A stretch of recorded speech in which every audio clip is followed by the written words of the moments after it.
Bom dia, amados e queridos irmãos, que a gloriosa graça de Cristo Jesus seja sobre a sua vida, sobre a sua família, amém? Meditando aqui em Gênesis capítulo 19, um capítulo super especial do livro de Gênesis, que é o relato histórico da destruição de duas cidades, Sodoma e Gomorra, duas cidades construídas, habitadas pelos filhos de Cã, filho de Noé, chamados cananeus.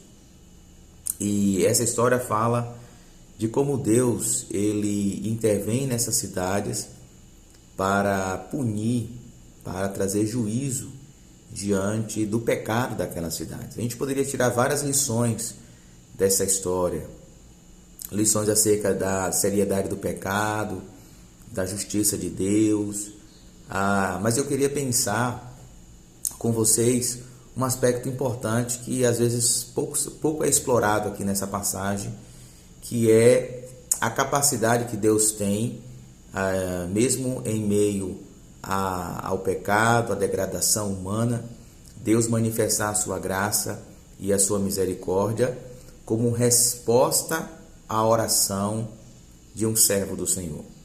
O capítulo 18, que é o capítulo que faz contexto com Gênesis 19, fala de uma visita que Deus fez a Abraão, e Deus ele revela para Abraão a sua intencionalidade de destruir Sodoma e Gomorra. E Abraão lembra que quem está habitando lá na cidade de Sodoma e Gomorra, na cidade de Sodoma, é o seu sobrinho Ló, juntamente com sua família. Então Abraão intercede a Deus pela vida de Ló. E diz o texto sagrado em Gênesis 19, por várias vezes, eu acho interessante isso, por várias vezes aparece a expressão misericórdia, bondade, benevolência. Observe comigo o verso 16, diz assim: tendo ele Ló, hesitado, os homens o agarraram, os anjos que foram da parte do Senhor destruir a cidade. Então, tendo ele Ló hesitado, os homens o agarraram pela mão, como também a mulher e as duas filhas, e os tiraram dali à força. Perceba, os anjos tiraram Ló à força, sinal de que Ló não queria sair da cidade. Tamanha paixão, tamanho apego que Ló tinha àquela cultura e àquela cidade. Mesmo sabendo que o Senhor iria destruir aquela cidade, Ló: eu não quero abrir mão disso. Não quero abrir mão dessa cidade, uma cidade próspera. Uma cidade, apesar de corrupta, era uma cidade próspera. E Ló não quer abrir mão, mas os anjos, diz o texto sagrado, tiraram ali à força. E os deixaram fora da cidade. Aí o texto responde o porquê disso.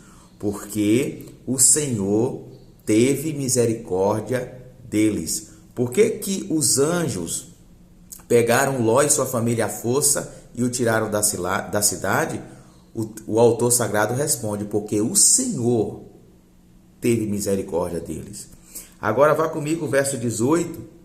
O próprio Ló agora reconhece essa bondade do Senhor quando diz: Ló, porém, lhes disse: não, meu senhor, seu servo foi favorecido por sua benevolência, pois o Senhor foi bondoso comigo, poupando-me, melhor dizendo, a vida.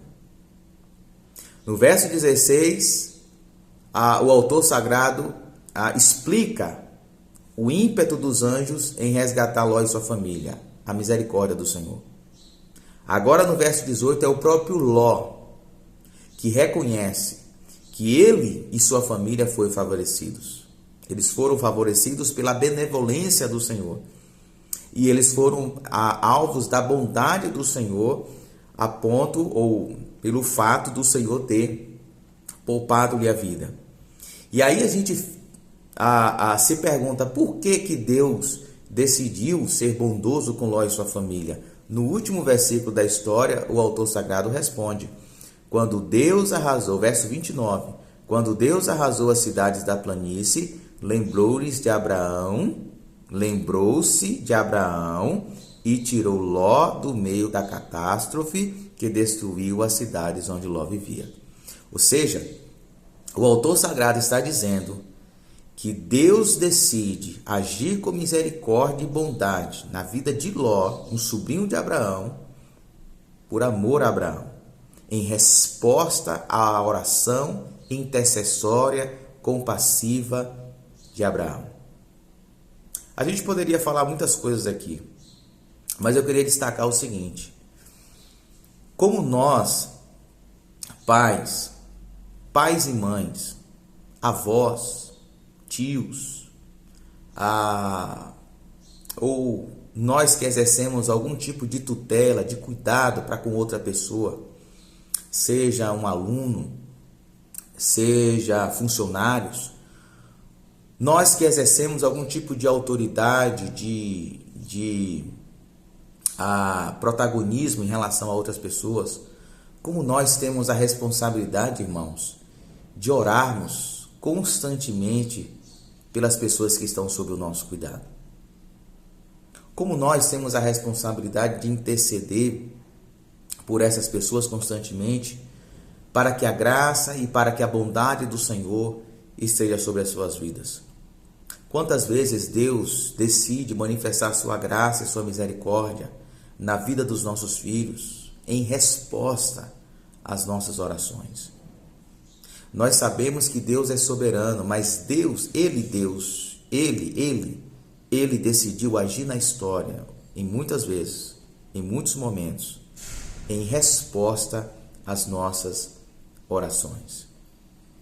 Então, cabe-nos orar mais pelos nossos filhos, cabe-nos orar pelos nossos alunos, cabe-nos orar pelas pessoas que estão debaixo da nossa tutela, do nosso cuidado, sob a nossa guarda, sobre os nossos funcionários. Cabe-nos orar pelas pessoas da nossa família, a fim de que a graça, a bondade e a benevolência do Senhor esteja sobre eles. Que possamos orar, que possamos nos colocar na brecha, sermos intercessores fiéis e constantes, incansáveis pelos nossos filhos, pelos nossos familiares, pelos nossos amigos, a fim de que eles sejam alvo da graça e da misericórdia do Senhor. Que Deus em Cristo vos abençoe, lhes conceda um excelente dia, em nome de Jesus. Amém.